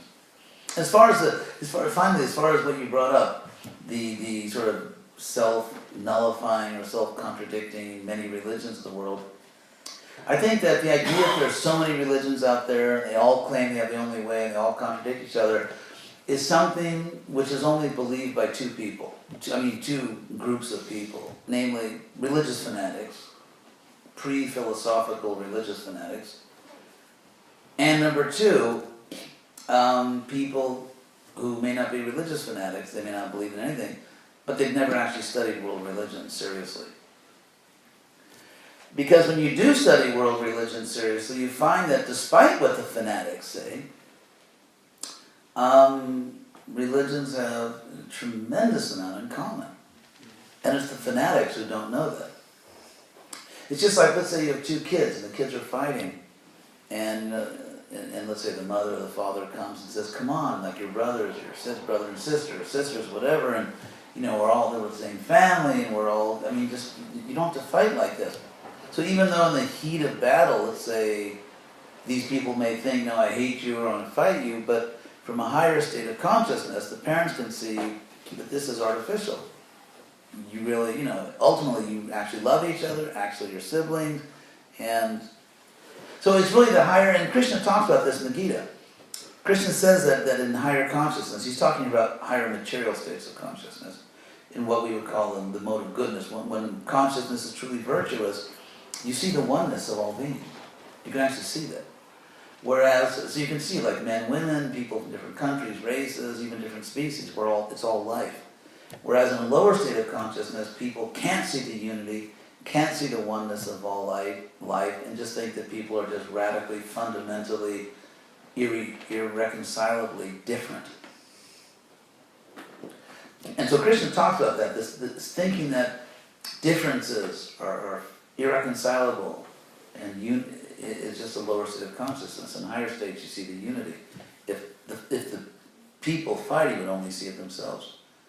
So in that way, I think that I found in my own life that if you talk to a sort of open-minded theologian in almost any religion, you can find a million things to agree on. You can be friends and go out to lunch together and have a great time and talk. Both fanatics, because the fanatics are not philosophical, they're just fanatics.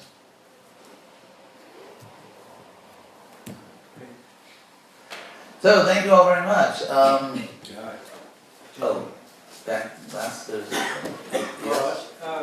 You spoke about the three periods in history, like the first period of bad religious history, where they have autonomy, you'd be crucified for not believing in what the main authorities believed in. And then there's the backlash of the atheism, the agnostics. And then the modern period now is getting the best of both worlds. So I just wondered, how far do you think that's advanced? There's good talk. I think we're making progress. Sam Harris, even. It's what? I know people, Sam Harris, I'm not saying I'm for or against him, but Sam Harris has this integral knowledge system, where it integrates religious, mystical ideas, brain, benefits of the brain, through meditation and things. Yeah. That's positive. That plays a part. I just wonder how far do you think that's advancing? Oh, you can kind of judge for yourself, just sort of, look at the news and see what's going on. I mean, there are some positive achievements. It's very common now among scholars, they have science and religion conferences, and they actually talk to each other. Yes, last question back there? Yeah, you mentioned your bhakti yoga. Bhakti yoga, yes. Yeah. Is that part of Buddhism? No, actually it's not. I mean, there are many things in common and some things which are a little different, but... Yeah, but you mentioned Christian, I thought that's more to do with Hinduism. Yeah, Hinduism is actually a very recent term. Hinduism has been used for about 200 years. It's a very recent term. It's actually the Sanskrit word Sindhu, which means a large body of water. And the western neighbors, northwest neighbors of India were the Persians, who actually spoke a dialect of Sanskrit in ancient Persia, but they pronounced initial S as an H, so they said Hindu. So Hindu first referred to a great river, which is the Sindhu River, and then it referred to the people on the other side of the river. So it's actually a geographical term, rather than a religious term. What happened, though, is with the Muslim invasions of India, they just called everyone that wasn't Muslim a Hindu. And then gradually it became a sectarian term for a particular religion, but it's not a historical term. But Krishna is part of that ancient tradition, you call it the Vedic literature. Yeah. Krishna is spoken about in the Bhagavad Gita. Krishna spoke the Gita, yeah. Yeah, but I'm interested in the Vedas, Mm-hmm. and there seems to be very little literature and Well, Krishna talks about the Vedas actually many times in the Bhagavad Gita. yeah. And when you talk about the Vedas, you look at the original literature, the 4 Samhitas, the 4 anthologies, and then look at the Upanishads, which are sort of the more theological, philosophical literature and so on. It's interesting because another name for Krishna is Vishnu. And so if you look at the Vedas, the oldest Veda, by linguistic analysis, just like you can, if you're an archaeologist, you look at different strata of rocks or whatever, of earth. So also there are linguistic strata, like for example, if you find, you can look at Chaucer and you can look at Shakespeare and say Chaucer came before Shakespeare and your computer manual came after Shakespeare. So there are like different strata, linguistic strata. So the oldest Sanskrit book, perhaps the oldest book in the world, is the Rig Veda. And it's interesting because if you look at the history of how these books were preserved, they were preserved by families of sages, rabbinical families, who were literally like the caretakers and preserved and memorized and explained these literatures. And this goes back thousands of years. Bhagavatam, one of our important texts, talks about, thousands of years ago how these Vedas were entrusted to different rabbinical families. So it's interesting, these families then produced sort of a supplementary or commentarial body of literature called the Brahman literature, which are part of the Vedic literature. And in the case of the oldest Veda, which is, the Rig Veda, the oldest commentary on the oldest Vedic literature, which goes way, God, no one really knows how old it is. It's called the Aitareya Brahmana because it comes from a lineage of sages who trace themselves to the sage Atri, who's in the Bhagavatam, by the way. So anyway, what's interesting is that in this very, very ancient supplementary literature, which explains the oldest Sanskrit literature goes back forever, the very first statement is that of all the gods, Vishnu is the highest. Not Adiparashakti. Not what? Adiparashakti. The primordial supreme power. Adi Parashakti. Yeah, I'm not sure that's a Vedic term. But Adi means original, Parashakti, the highest power. Well, first of all, the ultimate existence in the universe is not Shakti, it's actually Shaktiman, the possessor of Shakti. Yeah, so a Shakti is not considered to be the source of existence. It's actually the Shaktiman, the one who actually possesses that power. So in that sense, in the Rig Veda, of all the gods, the highest is Vishnu. So we can go on and on. Other statements in the Rig Veda, really distinguishing Vishnu, which is Krishna, as in a completely different theological category.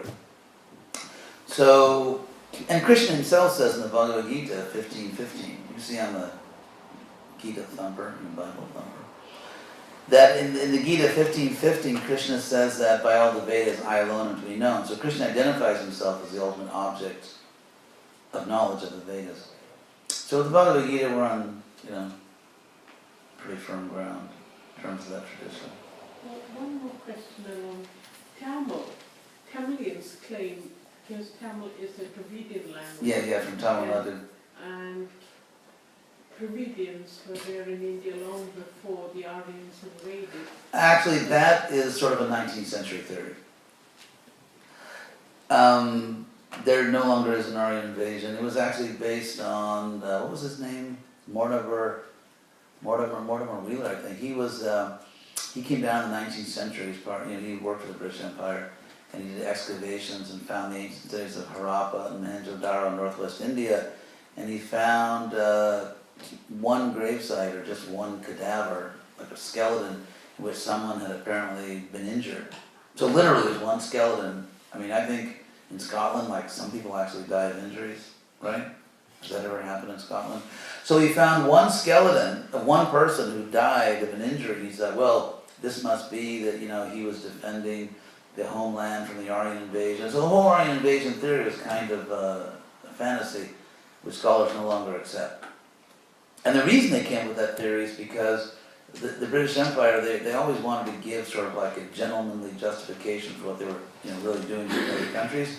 And so they came up with the idea that actually the Aryans came into India because Aryans, sort of a superior race. Hitler liked that idea too. So the Aryans are a superior race, and they came into India, and they're the ones who brought the Vedas and established real Indian culture. And so when we, the British, I think, Hare Krishna, I think you got your message across. So that when we, the British, who are also the Aryan race, when we take over India, we're just actually coming to the aid of our Aryan brothers who, originally controlled India, and unfortunately they made one huge mistake. They intermarried with the non-white people, the non-Aryans. So now we're coming to reestablish, real Aryan. So it was obviously a theory which no one would be very happy with today. But so the whole Aryan invasion theory was just kind of imagination. But Tamil being the oldest language compared to yeah, that's sort of like root for the home team. But anyway, it's a nice civilization. Tamil culture is a very nice culture, but in any case, our sort of focus here is the Sanskrit literature. Yes. The question I'm going to ask, I think you've sort of answered that in some ways, in many ways anyway.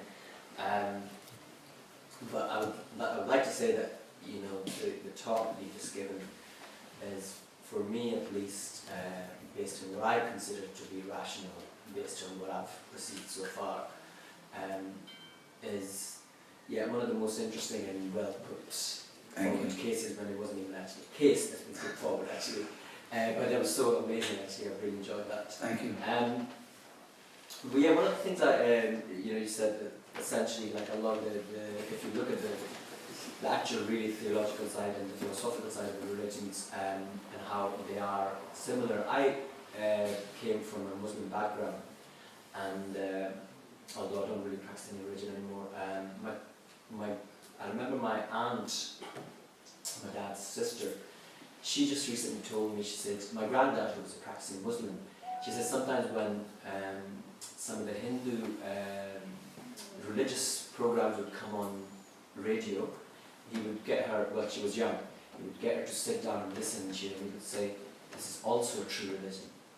So, and she would say, oh, I want to go do some shopping, I want to do it, and he would say, no, she'd sit and listen.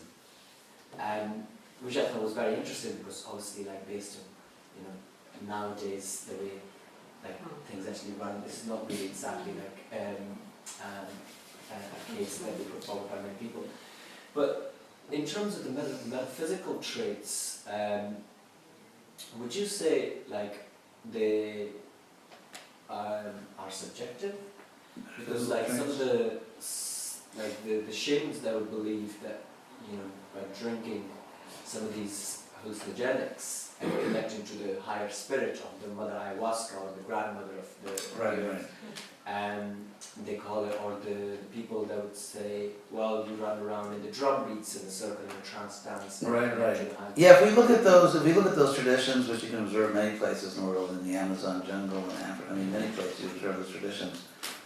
I just want to say, actually, yeah, there, as Prabhupada always used to say, there was, in India before the partition, all that trouble, there were actually many learned Muslims and Hindus that had great relations. There's a whole Sufi tradition, a very distinguished Sufi tradition in India, where they were kind of like the Muslim bhakti yogis.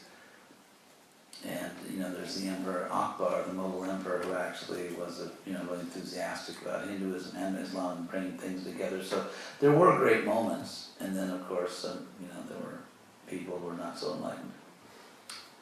But as far as that, if you talk about animism in general, sort of belief in all kinds of spirits, and if you look at animistic traditions around the world, there's several around the world, and look at what you call their ontologies, like the nature of existence and what kind of beings really exist in the world, they tend to be very much sort of non-rational, and they don't really come up with sort of a consistent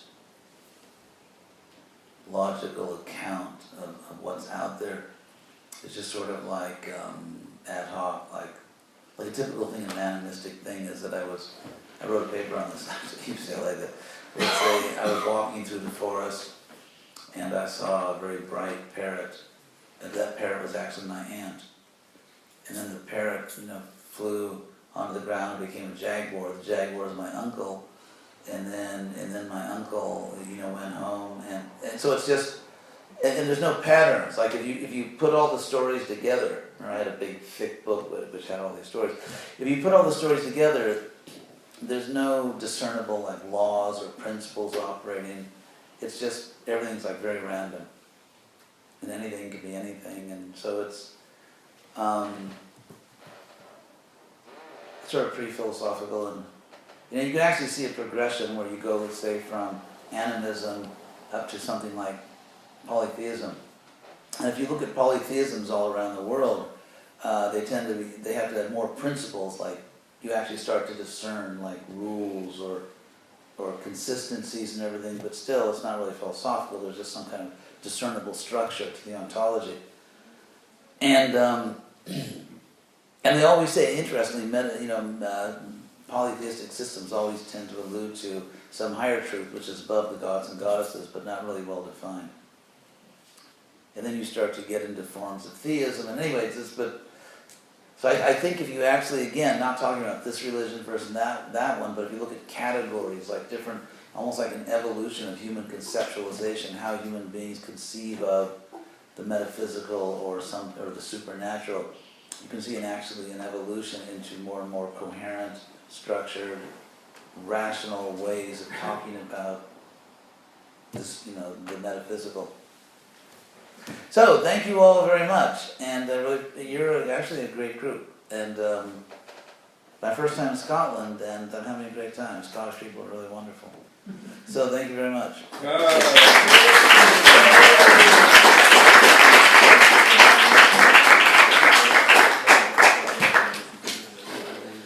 We'd like to thank everyone for coming along this evening. We have prepared a nice meal for everybody. It's been served downstairs. It's all vegan except for one preparation, which is the halva or the sweet pudding. So if you're vegan, then you can avoid the sweet. We're here every third Friday of the month, doing some mantra chanting, kirtan. Some of you already attend that. So you're most welcome to come every third Friday of the month from 6:30 to 8:30. And also, would you like to announce GMC?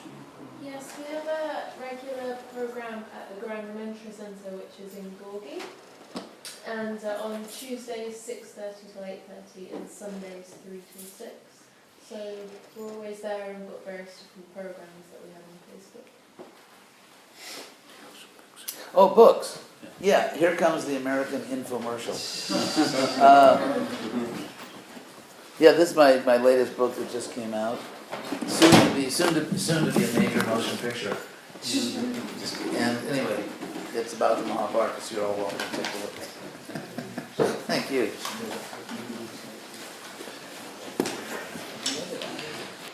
So,